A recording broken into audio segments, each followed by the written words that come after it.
Hello, kamusta tayong lahat? I praise the Almighty Father, the Creator of heaven and earth. He created us in His image and likeness. We are the apple of His eye.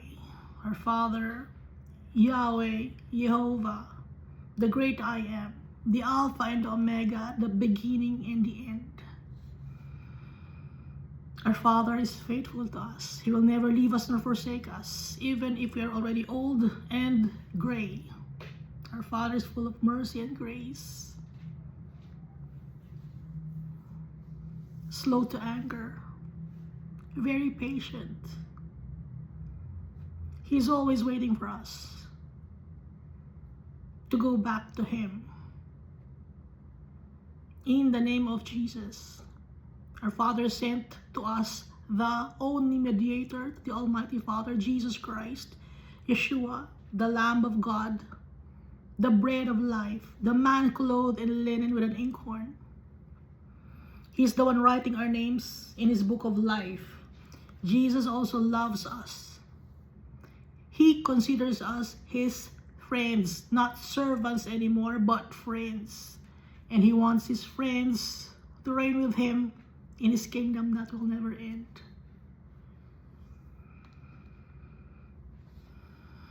And Jesus Christ prayed to our Father to send to us the Holy Spirit, so that whenever we pray to our Father, we will use the name of Jesus Christ through the power of the Holy Spirit.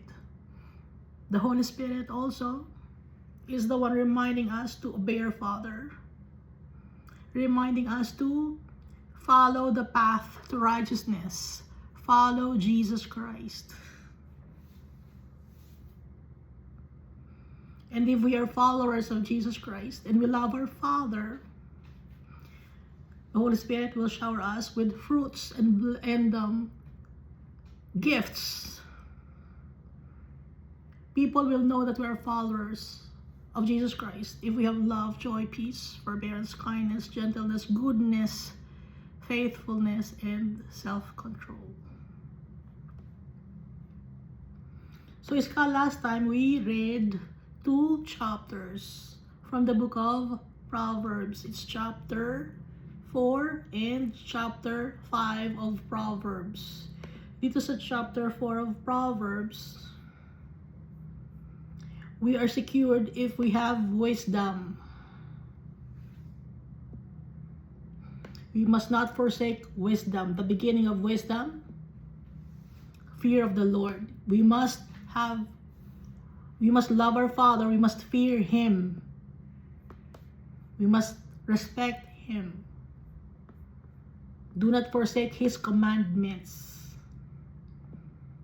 That's the wisest decision that we will make, to love our Father, to obey Him. At hindi tayo susunod sa path of the wicked. We will avoid it. Turn away from it. Huwag pansinin yung path of the wicked. Dahil yung path of the wicked, ang kapupuntahan nun ay eternal damnation. Death ang kapupuntahan nun. Kaya hindi tayo dapat maglakad sa kadumihan. Ang lalakaran natin ay righteousness. Righteousness, no?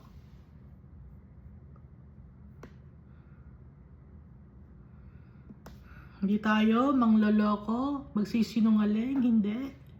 Hindi magmamanipula, hindi mga abuso ng kapwa-tao. Dahil utos sa atin yung Almighty Father, mahalin natin ang ating kapwa-tao gaya ng pagmamahal natin sa sarili natin.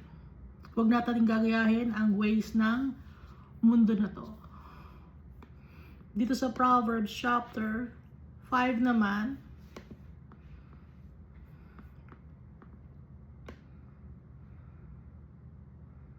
dapat lagi tayong attentive sa mga nangyayari sa atin. Yung mga may kapulutan tayong aral sa lahat ng mga nangyayari sa atin. Dapat natin isipin yon. Yung mga takeaways, no? Or yung mga natututunan natin araw-araw sa mga bagay na kinakaharap natin. At ang immoral woman dito na pinapatungkulan ay ang mundo na to. Huwag tayong magpadala sa mundo na to. Maganda kasi yung maraming mga temptations sa mundo na to na hinihikaya tayo na gusto mong magpayaman, madali lang magpayaman. Ganun ang gagawin, di ba? Manloloko, mga abuso, perversion, gagawa ng perversion para yumaman sa mundo na to, para sumikat, mga away ka ng tao, maninira ka ng tao. Hindi yon ang gusto ni Almighty Father.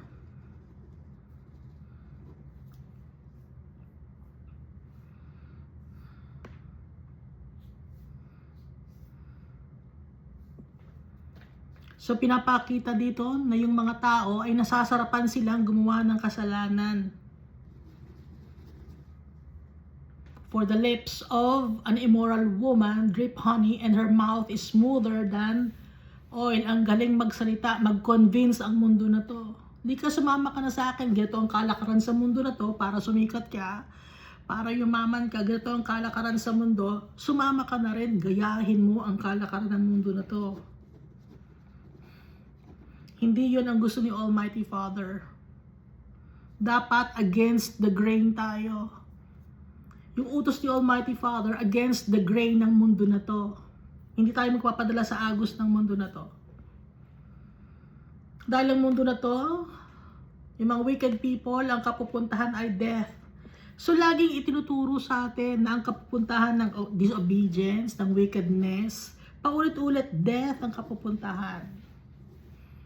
Pero kahit na ang ulit na binabanggit dito sa Bible, hindi pa rin maintindihan ng mga tao, hindi pa rin sila sumusunod. Dahil gusto nilang sundin ang immoral woman and her mouth is smoother than oil. Ang goal ng mga tao dito sa mundo, puro material gains, earthly pleasures. Hindi yun ang plano sa atin ni Almighty Father. Ang gusto sa atin ni Almighty Father, to experience abundance for all eternity, not just here on earth, but for all eternity yon.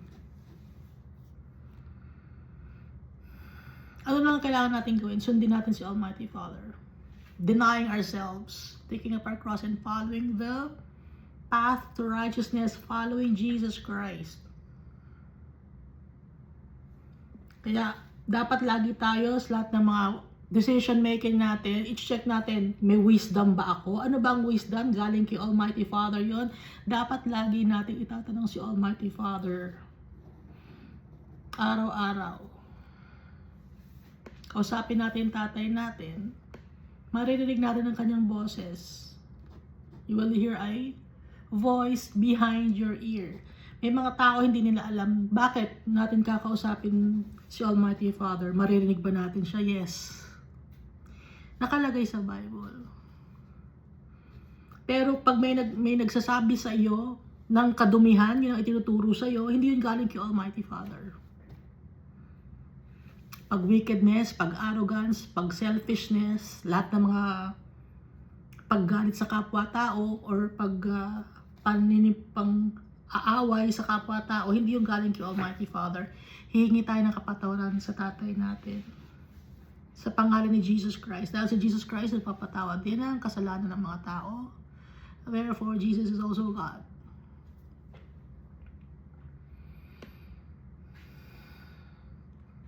At nakalagay din sa Book of Revelation na yung the great harlot ay ang mundo na to. Ha? So, ang mundo na to may teachers din. Wicked teachers. Huwag tayong magpapaniwala sa mga wicked teachers. Sa mundo to.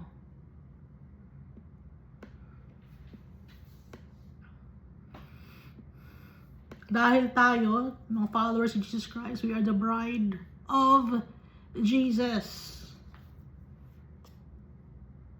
Kasi binabanggit dito yung immoral woman. Hindi tayo dapat maging immoral woman kasi tayo ang bride of Jesus. Para makuha natin ang inheritance. Di ba pag yung asawa mo, para makuha mo yung inheritance, may inheritance ka rin. Yung asawa mo may inheritance, pati ikaw may inheritance ka rin. Damay ka. Damay tayo kay Jesus Christ. Kaya nga si Jesus Christ ang groom, tayo na church ang bride. Kasi para damay tayo sa gloriousness ni Jesus Christ. Yun ang ibig sabihin nun. So dito na tayo sa Proverbs chapter 6. My son, nagbibigay na ng advice ulit si Solomon. If you become a surety for your friend, if you have shaken hands in pledge for a stranger.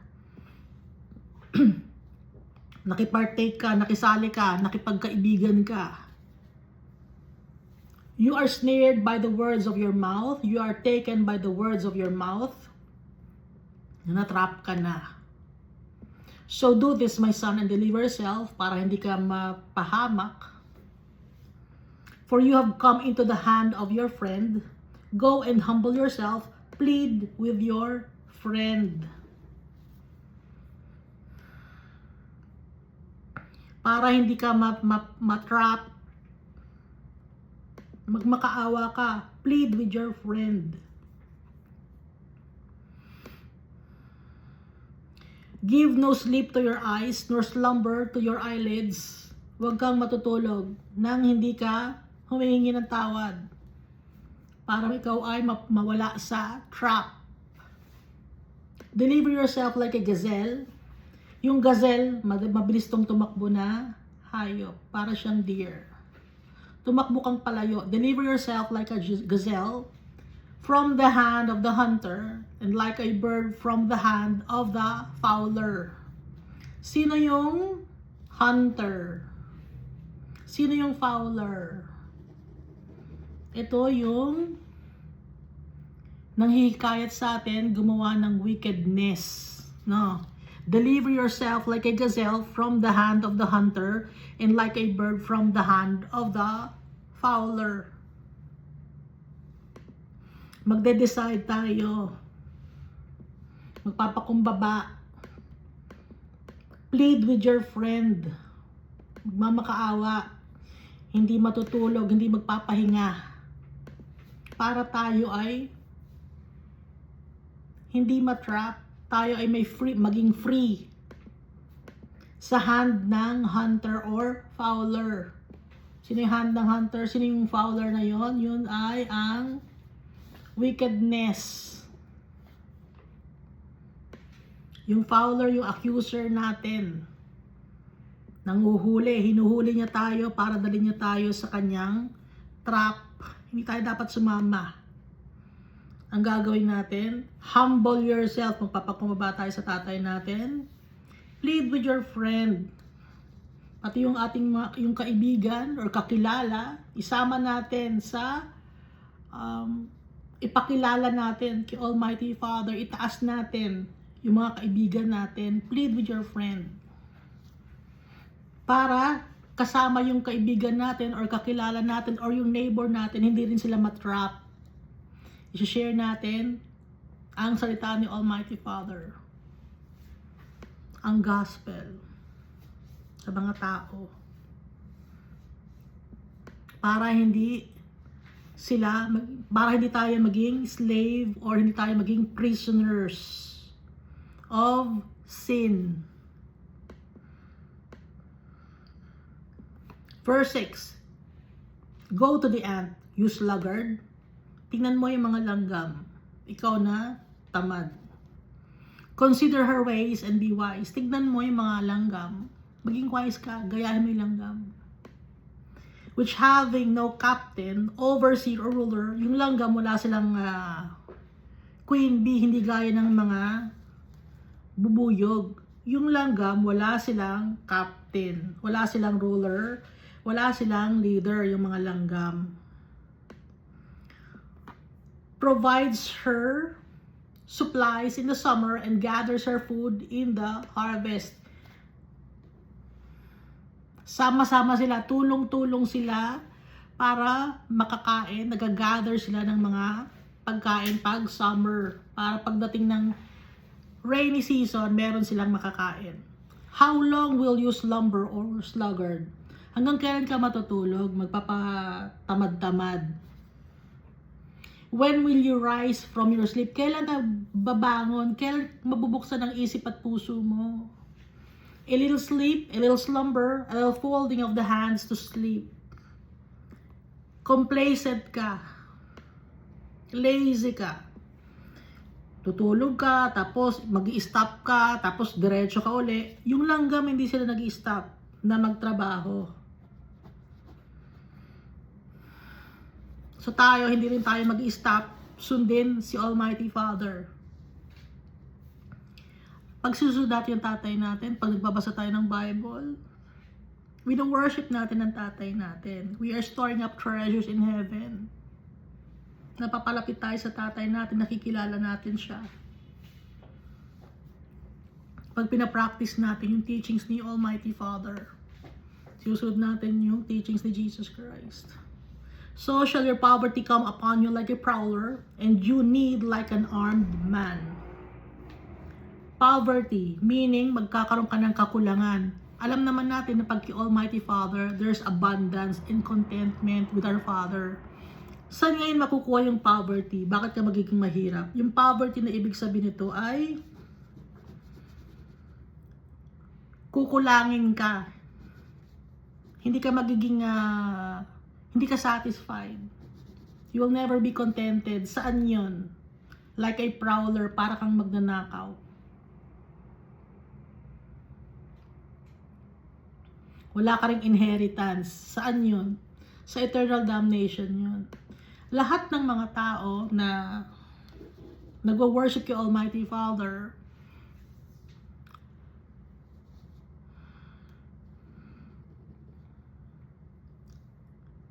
they are storing up treasures in heaven.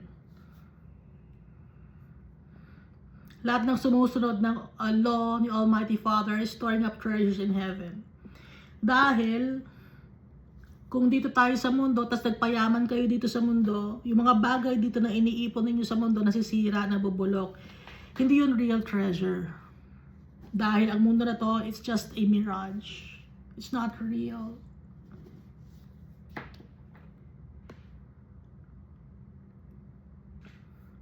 Kaya wag tayo maging tamad. Kahit na ikaw ay isang doktor, masipag ka, or lawyer ka, masipag ka, pero kung wala sa iyo si Almighty Father, hindi mo siya kilala, matatawag kang tamad.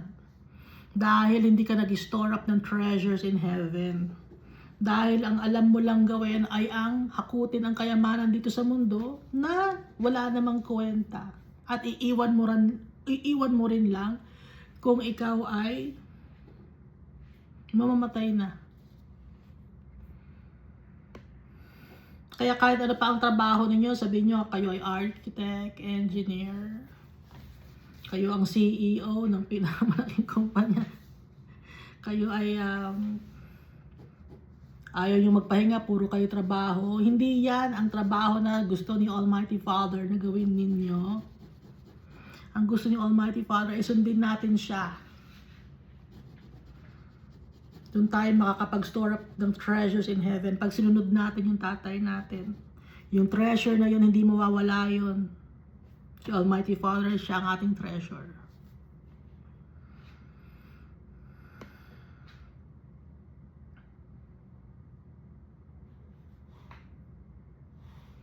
Verse 12, a worthless person, a wicked man, walks with a perverse mouth. Lumalabas sa kanyang bibig, walang kwentang tao. Pag wala kang kwenta na tao, lumalabas sa bibig mo puro mga kasamaan. Kahit pa sabihin mataas ang iyong pinag-aralan, kung ikaw naman ang lumalabas sa bibig mo ay puro kasamaan, wala kang kwentang tao. A worthless person. Wala kang value. Kahit sabihin mo na ikaw pinakamayaman sa buong mundo, kung wala sa iyo si Almighty Father, wala sa heart mo si Jesus Christ, wala kang value. Worthless.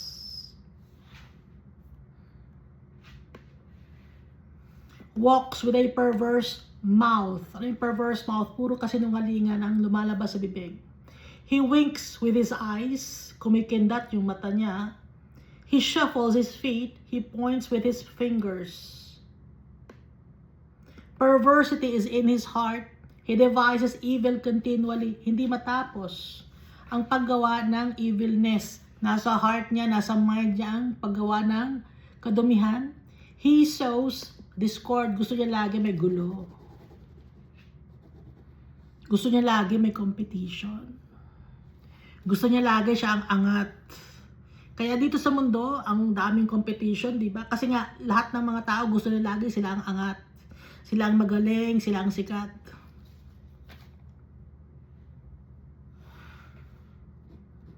Sa internet, ang dami nag-aaway pa kung sino mas sikat sa kanila. Nag-iinggitan. He devises evil continually. He sows discord. Nakakainggitan. Therefore, his calamity shall come suddenly. Yung kanyang mangyayari sa kalamidad sa buhay niya darating bigla-bigla. Suddenly, he shall be broken without remedy. Masisira siya nang wala ng kagamutan. Ano yung wala ng kagamutan? Eternal damnation na naman to, ha? Baka sabihin, bakit lagi eternal damnation? Yun eh. Suddenly, he shall be broken without remedy. Pag walang remedyo na, hindi ka nagagaling, o nasa impyerno ka na. Hindi na gumaling ang heart mo, hindi ka na na-heal. Spiritually, emotionally, spiritually, hindi ka na na-heal. Sino ang ating healer? Si Jesus Christ. No. Verse 16. Nakikita niyo dugtong-dugtong? Wala.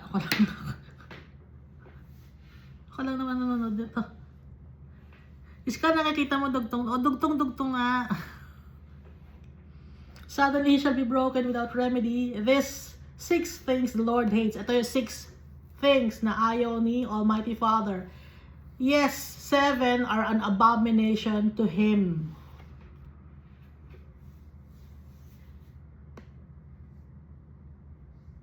So, nung una, 6 things ang ayaw ni Almighty Father, yung hate niya. Yes, 7 naman ang abomination to Him. Ano yung abomination kay Almighty Father? Number 1, a haughty or a proud look, mayabang. Arrogant, mataas ang tingin mo sa sarili mo. Ayaw ni Almighty Father nun. Dahil lang gusto ni Almighty Father mapagkumbaba tayo, hindi tayo nagyayabang. Ano yung pangalawa? A lying tongue, sinungaling. Yung ibang mga tao gusto mabuhay sa kasinungalingan. At pinapakalat ang kasinungalingan. Bakit gusto nila ng kasinungalingan? Kasi doon sila komportable sa kasinungalingan. Kahit hindi tayo komportable, basta totoo. Doon tayo sa totoo, hindi sa kasinungalingan. Yung tao kasi komportable na sa kasinungalingan, pag binigay mo yung totoo sa kanila, nag-flare up sila, na-trigger sila, ayaw nila. Kasi nga, ang tatay nila, father of all lies. Si Satan. Kaya ayaw nila ng truth. Kaya ito ay lying tongue. Galit si Almighty Father sa mga sinungaling. Hands that shed innocent blood. Mga killers or murderers. Or paninirang pure. Ano pa? A heart that devises wicked plans. Nag-iimbento ng mga kadumihan. Gumagawa sa isip ng mga bagay na nagagawin or plano para sa ikapapahamak ng ibang tao. Di kataasan natin ang presyo ng ganito. Huwag natin bigyan yan kasi mahirap lang yan, pang mayaman lang to. Yon ang a heart that devises wicked plans. Pag mahirap dyan lang siya, pag mayaman dito sa atin, yon, wicked plans yon. Feet that are swift in running to evil. Gumagawa naglalakad papunta sa evilness. lakad ng kasamaan. Excited mang lamang ng kapwa-tao, excited gumawa ng kadumihan.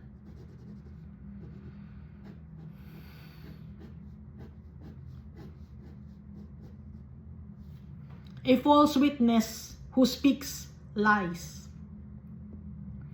Ito naman, may tao nagsisinungaling. Tapos may magbaback up kayo sa kanya na isa pang tao. Oo, tama nga yung sinabi niya. So yon ay false witness. Hindi naman niya alam, nakikiayon sa kasinungalingan. False witness ang tawag doon. Na nagiging ano siya. I-encourage niya yung mga tao na gumawa ng magsabi ng kasinungalingan. Damay-damay sila. Pare-parehong espiritu ang nasa kanila. Mga evil spirit. Ano pa? And one who sows discord among brethren. Pinag-aaway-away may mga tao. Ba't gusto mong mag-aaway-away mga tao? Ba't pinag-compete mo? Bakit? Anong gusto mong mangyari? Gusto mo may mas magaling na tao, kaya hindi mas magaling siya. So pinagkukumpara-kumpara mo. May mga taong gano'n na pinagkukumpara-kumpara para mag-away, gumagawa kayo ng contest or competition. Gano'n ang ginagawa para mag-away-away. Si Almighty Father gusto nga niya sama-sama tayo, mag-unite tayo to love our brethren.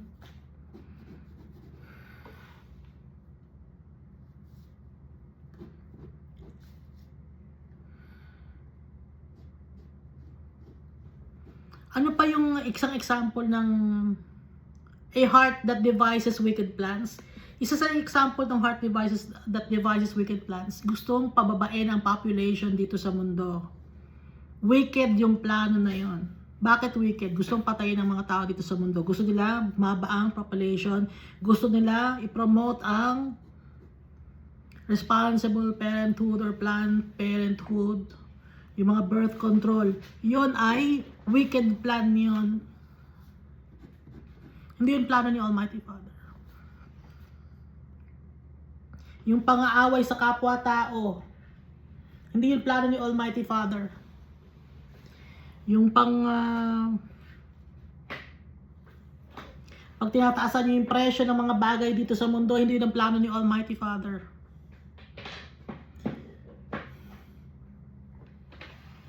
Yung gusto lagi may kapalit, hindi yung plano ni Almighty Father.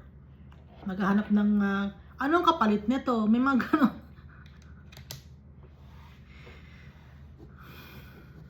Hindi ganun ang gusto ni Almighty Father. Gusto ni Almighty Father na mamahalan yung kanyang mga creations.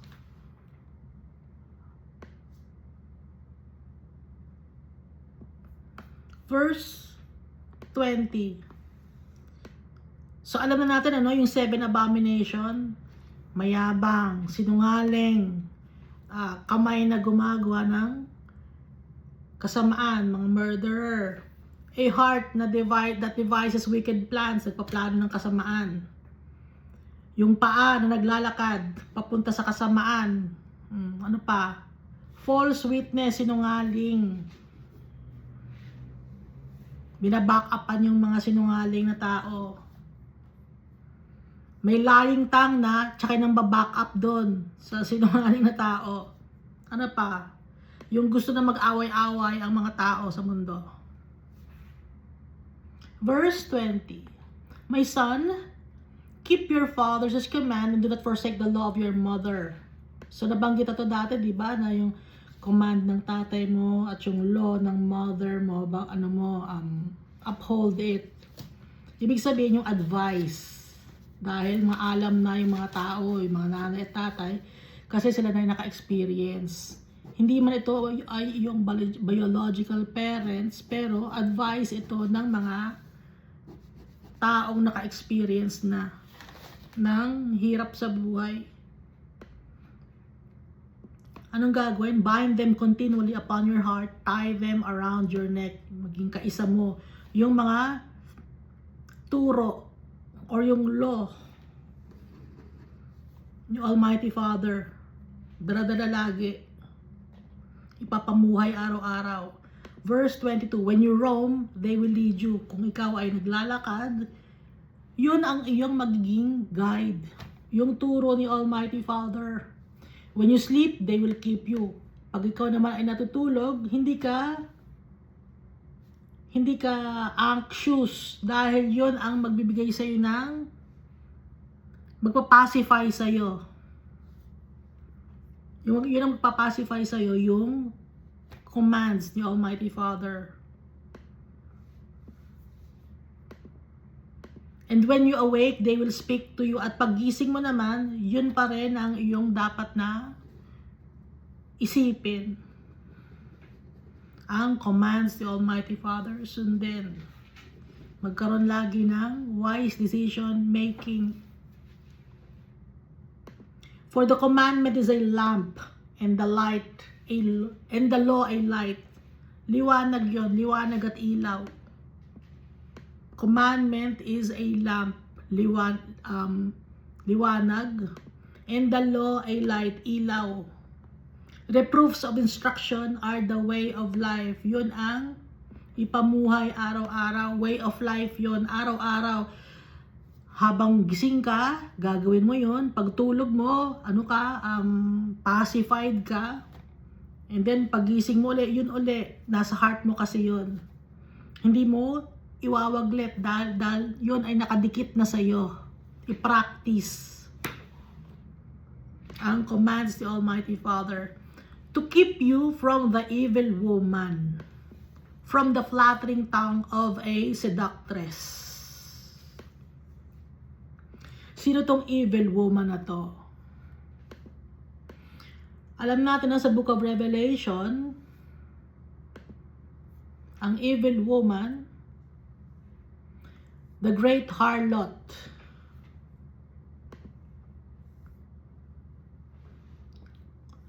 Mystery Babylon the Great, the mother of harlots and of the abominations of the earth. Sino to? Mundo. Yung mundo natin. Yun ang evil woman, evil world. Dahil hinihikayat tayo ng mundo na to, gumawa ng kasamaan. Do not lust after her beauty in your heart.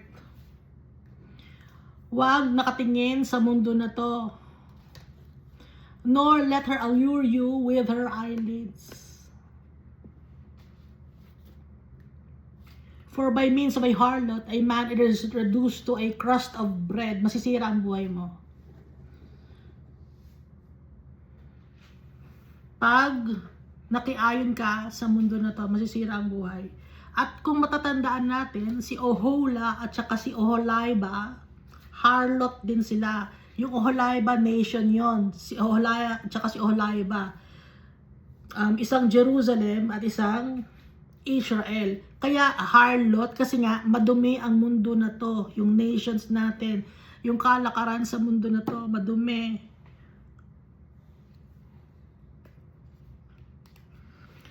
Huwag natin sundin ang mundo na to.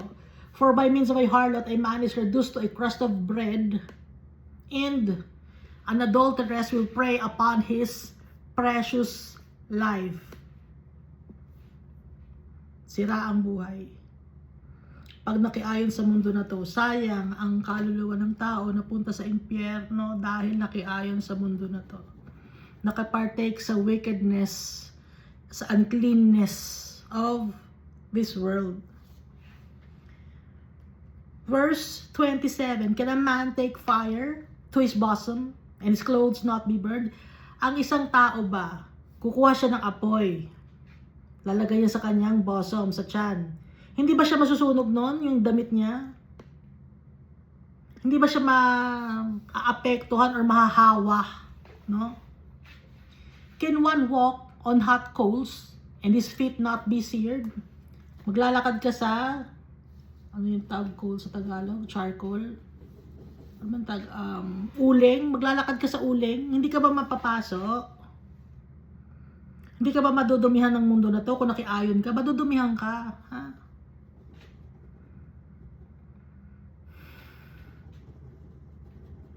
Mahihirapan kang makaalpas, makawala. Kung nakawala na tayo, ba't pa tayo babalik? Huwag nang bumalik. Sa kalakaran ng mundo na to, masisira tayo. So, is he who goes into his neighbor's wife, whoever touches her shall not be innocent. Nakipartake sa mundo na to, hindi ka magiging inosente.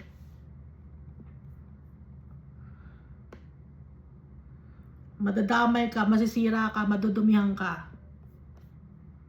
Kaya nga di ba sabi, come out of her my people. Huwag makikisali.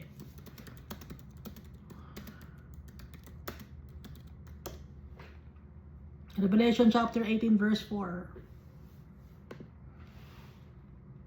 And I heard another voice from heaven saying, come out of her my people, lest you share in her sins and lest you receive of her plagues. Madadamay ka sa mga calamities na mangyayari sa kanya.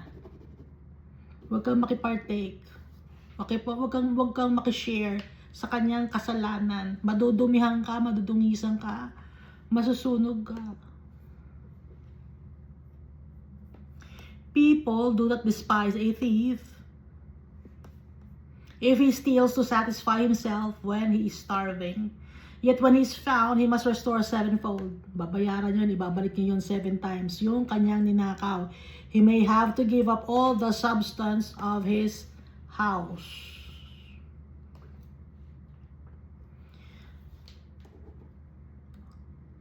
Yung mga tao, hindi sila galit sa mga magnanakaw, no? Kung literal ito ha, pero ito ay figures of speech. People do not despise a thief if he steals to satisfy himself when he is starving. Halimbawa, nakita mo may ginagawang kadumihan yung brethren mo, gagayahin mo ba yon? Pero pag siya ay nahuli, anong gagawin niya? Dapat niyang ibalik. Dapat may kaparusahan yun. Dapat tanggapin niya yun. He must restore 7-fold. Mas mahirapan siya. He may have to give up the substance of his house.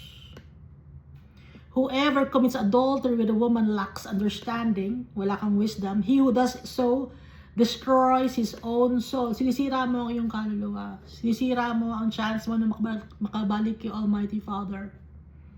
Kung nakikipartake tayo sa mga bagay dito sa mundo na to,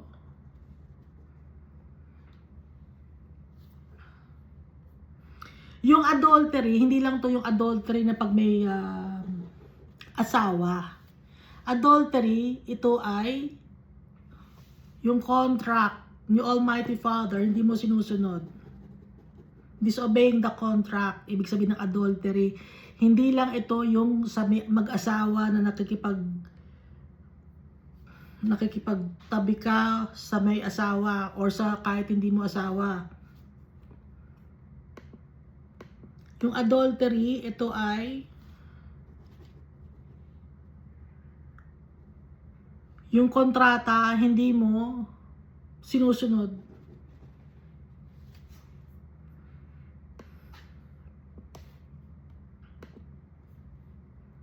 Saan nga ba yun?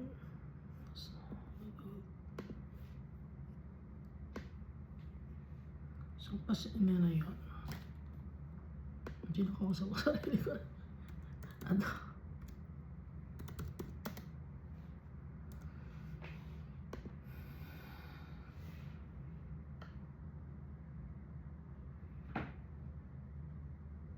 Going towards another, ibig sabihin ng adultery, or to corrupt, pollute, or defile.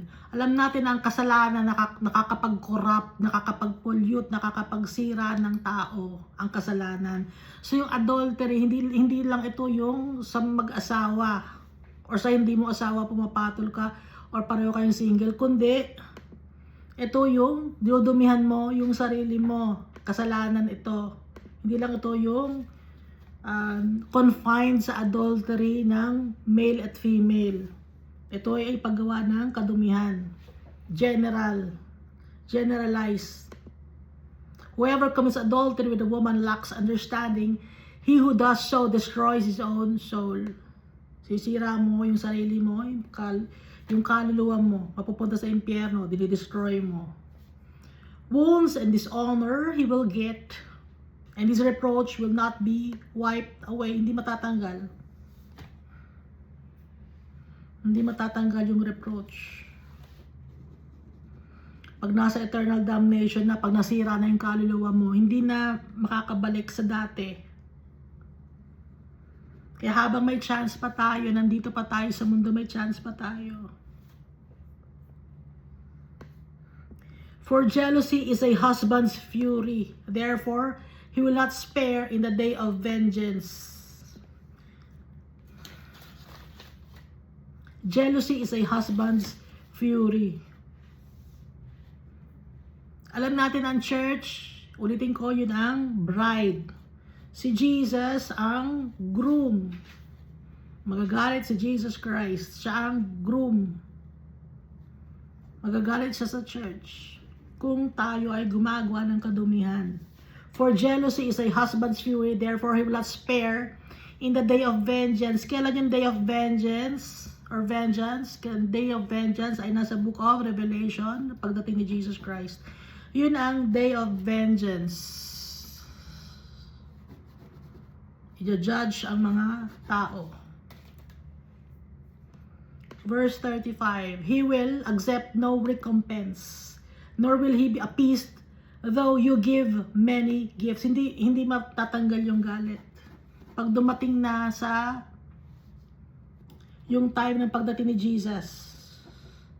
So ngayon pa lang, lumapit na tayo kay Jesus, humingi tayo ng tawad sa Kanya. Sundin natin ang contract, yung law ni Almighty Father. Dahil darating ang time, He will accept no recompense.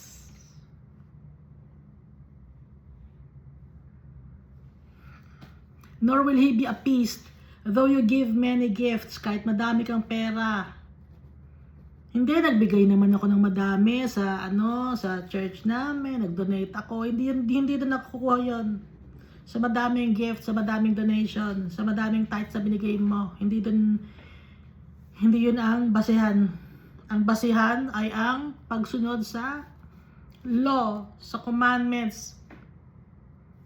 Kaya dapat sa lahat ng bagay na gagawin natin, pag-iisipan natin, hingin natin ang advice ni Almighty Father. That's real wisdom. Hindi tayo magiging matigas ang ulo. Binibigyan na tayo ng warning. Ang dami na, di ba? Sino kausap ko?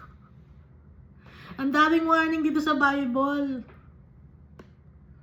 Naiwasan, lumayo sa kasalanan, huwag gawin ang mga bagay, huwag makipagsalo sa mundo na to. Pero anong ginagawa ng tao? Ganun pa rin. Ang daming nagsasabi ng mga tao, Christian sila. Pero kung titignan mo ang kanilang mga gawain, parang hindi. Ba't ganon? Parang hindi yung kanilang ginagawa. Hindi nakaayon sa Bible. Bakit ganon? Hindi nagbabasa ang Bible ang mga tao. Kunyari lang kilala nila si Almighty Father, kunyari lang kilala nila si Jesus Christ, pero hindi nila kilala ang totoo. Dahil hindi sila nagbabasa ng Bible, hindi nila hinahanap si Almighty Father. Dahil ang gusto lang nila ay magbigay ng pera para maibalik sa kanila ang pera para sila ay yumaman dito sa mundo na to. Yun kasi ang turo ng mga pastors, preachers, elders, deacons, ano ba mga tawag nyo? Ministers, yun ang turo kasi. Hindi doon, kaya nga, nor will he be appeased, di matatanggal ang galit kahit magbigay pa kayo ng madaming regalo. Hindi matatanggal ang galit. So, paano ang gagawin natin? Hingi tayo ng kapatawaran at wise decision making. Susundin natin ang pinag-uutos sa atin. Nakatingin tayo lagi dapat kay Jesus Christ. Kung ano ang ginawa ni Jesus Christ. Never nagkasala si Jesus Christ. Kaya itinaas ni Almighty Father yung name ni Jesus Christ above all names. Ha? So yung mga tao na sinasabi yung may mga false prophet ngayon na sinasabi nila sa na magagaling yung kanilang mga leader. Hindi yan magaling, ha? Sino ang itataas nating pangalan? Pangalan ni Jesus Christ. Yun ang itinaas ng tatay natin.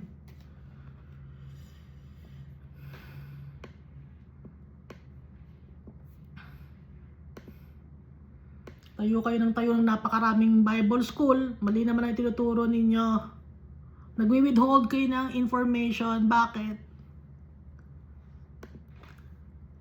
Yung Bible, kahit saan tayo ikot-ikutin, yun pa rin yung sagot. Kasi yung ibang turo, no, iniikot-ikot mo, bakit may dead end? Bakit may katanungan pa na susunod? Kasi itatanong mo, ito ang tanong dito, asan ang sagot? Andito. Ito ang tanong na to, asan ang sagot? Yung ibang mga hindi na malaman kung asan ang sagot. Basta sasabihin na lang, basta maniwala ka na lang. Hindi. Andito sa Bible lahat. Ipapakita natin, andito po sa Bible. Hindi yung, basta maniwala ka na lang. Hindi, yun ang nakagawian natin eh. Hindi ganon. Yun na kasi yung culture and tradition natin. Hindi, mali yung culture and tradition. Kaya nga meron tayong Bible eh. Hindi, yun ang itinuro sa atin eh. Nung may nagtatag ng relihiyon na to. Yun ang tinuro niya. Mali yung nagtatag ng relihiyon ninyo.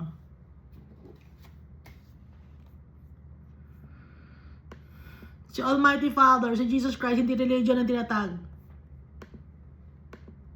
Family tayo. Hindi religion.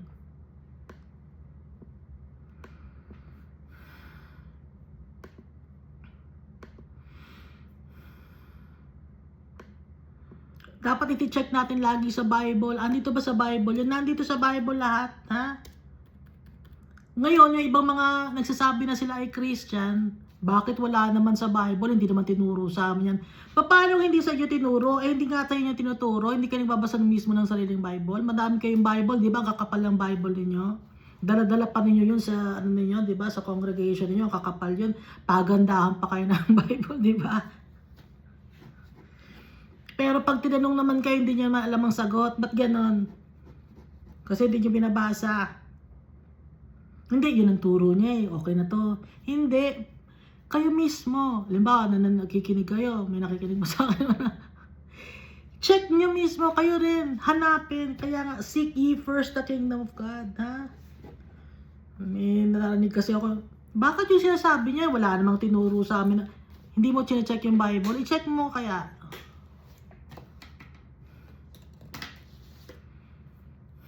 Tapos pag sinabi, magagalit. Ano yan, ba't nagagalit? Andito sa Bible eh. Hindi tayo mag-iimbento. Pagalitan tayo ni Almighty Father. Sabi di ba ni Almighty Father, huwag magbadagdag at huwag magbabawas ng mga bagay na nandito sa Bible na tinuro sa atin. Ano ginagawa nyo? Sa book of, sa Old Testament, binawasan ninyo, di ba? Sa New Testament, dinagdagan ninyo, hindi nyo malaman. Ba't ka rin ganon? Kung ano nasa Bible, wala tayong iibahin, no? Yung cultural tradition niya, wala yun. Bible ang titingnan natin. Di ba kayo lagi kayo tumitingin? Tingnan natin kung may reference sa ano tayo, book. Sa mundo na to may mga books kayo, di ba? May reference kung ano yung mga theory, yung mga tinuro sa inyo sa school. May mga reference yun pag kayo, di ba? Ano yan, pag malapit na kayo graduate, may thesis ka. May reference yun, di ba? Bali wala yung reference niyo na yun. Bible ang reference natin. Dito sa Proverbs chapter 7. My son, keep my words and treasure my commands within you. Sa loob-loob mo. Kasamang kaluluwa mo. Keep my words and treasure my commands. Treasure. Gawing kwintas, treasure. Importante, ibig sabihin, huwag mong tatanggalin, huwag mawawala. Di ba yung mga treasure ninyo, ayaw na yung mawala? Oh. My son, keep my words and treasure my commands within you. Keep my commands and live. Para mabuhay ka. O baka sasabihin nyo, para mabuhay, patay na yung mga tao noon na bakit sasabihin mabubuhay? Mabubuhay ito for all eternity. Hindi lang ito dito sa mundo na to, kundi kasama ni Almighty Father. Yun ang ibig sabihin nito. Keep my commands and live. Kasi ang mundo na to lagi tingin literal na hindi, mabubuhay tayo rito, yayaman tayo dito sa mundo na to, mabubuhay tayo, hindi tayo magkakasakit. Magkakasakit talaga tayo dahil matanda na tayo, tumatanda tayo, nagkakaroon ng wear and tear yung katawan natin, naluluma. No, asa na yung mga matatanda noon, di ba wala na rin? O ganun yun. Kaya yung mga tao noon na nagtiwala kay Almighty Father at kay Jesus Christ, kasama na sila gaya ni Daniel, ni Abraham, Isaac, and Jacob. Buhay sila. So wala naman talagang tao, yung kaluluwa na namamatay, kundi lahat tayo buhay. Pati yung mga nasa impyerno, buhay sila, kaso nga lang sinasabing death yun kasi there's no more hope in a future for those people who are in Hades or Sheol. Kaya keep my commands and live para mabuhay tayo. And my law as the apple of your eye. Yung law, apple of your, alam mo yung apple, di ba? Lagi ka nakafocus doon. Nakatingin ka lagi doon. Yun ang ibig sabihin ng apple of your eye. Hindi mawawala yung commands. Ano ba ang commands ni Almighty Father? Naka-write sa heart natin. At saka sa eyes natin, nakatingin tayo. Bind them on your fingers. Write them on the tablet of your heart. I-engrave natin. Ha? Sa puso. Say to wisdom, you are my sister. And call understanding your nearest kin. Pag sasabing sister, kadikit mo. Sabi mo sa wisdom, kadikit kita. You are my sister. Huwag kang aalis sa akin. Connected tayo. Yung wisdom, connected tayo sa wisdom. And call understanding your nearest king. Related tayo. No? Sino makausap ko? That they may keep you from the immoral woman. Para hindi tayo masamas, matempt or gumawa ng kasamaan, mahila ng mundo na to. Kasi ang mundo na to, ito ang immoral woman. From the seductress who flatters with her words. So ang lagi natin pipiliin yung tatay natin. Dahil mahal-mahal tayong tatay natin, gusto ni Almighty Father makuha natin ang ating inheritance. Tayo ang kanyang treasure. Ang treasure din natin yung tatay natin, yung portion natin.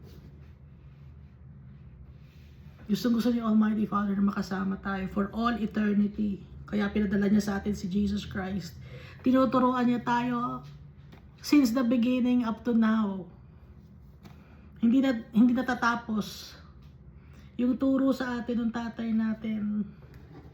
Simula pa nung He created this world up to now. Napakabait ni Almighty Father sa atin. Hindi niya tayo iwan. Dahil creation niya tayo. Parte tayo ng tatay natin. Kamukha natin yung tatay natin. Thank you and God loves us all so much.